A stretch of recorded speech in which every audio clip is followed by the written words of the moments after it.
اگر آپ پچھلی چند ویڈیوز سے ہمارے ساتھ ہیں تو آپ کو اندازہ ہوگا ہی کہ ہم نے پچھلی ہی ویڈیو میں کاروبار کرنے کے لیے پیسے کے انتظام کرنے کے مختلف راستوں کے بارے میں پڑھا تھا۔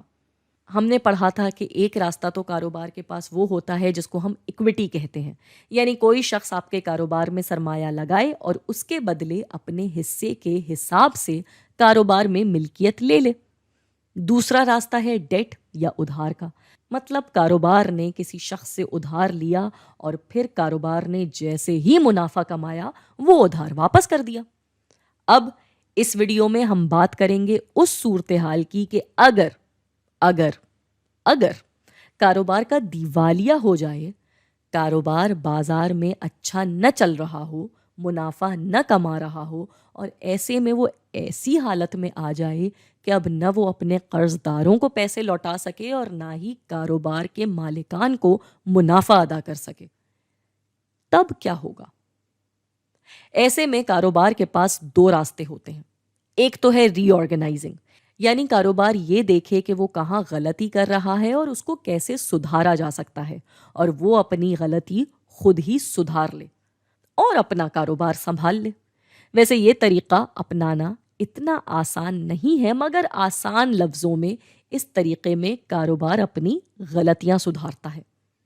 دوسرا طریقہ ہے لیکویڈیشن، جس کو اگر میں بہت بہت بہت صاف لفظوں میں سمجھاؤں تو اس کا مطلب ہوگا کاروبار لپیٹ دینا۔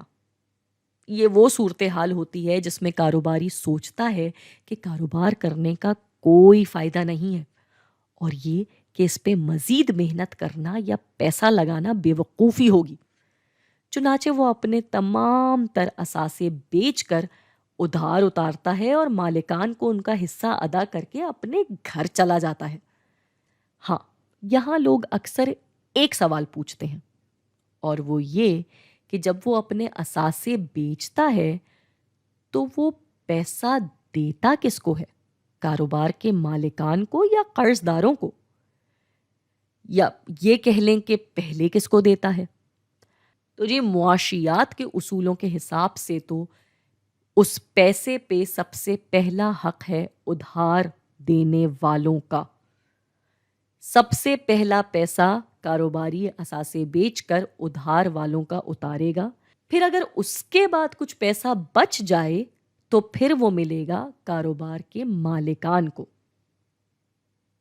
بالکل ذہن میں یہ سوال ضرور آ رہا ہوگا کہ اگر ادھار اتارنے کے بعد پیسے نہ بچے تو بس مالکان بھی اس کی طرح کاروبار کا نقصان سہیں گے اور اپنا پیسہ ڈوبتا ہوا دیکھیں گے۔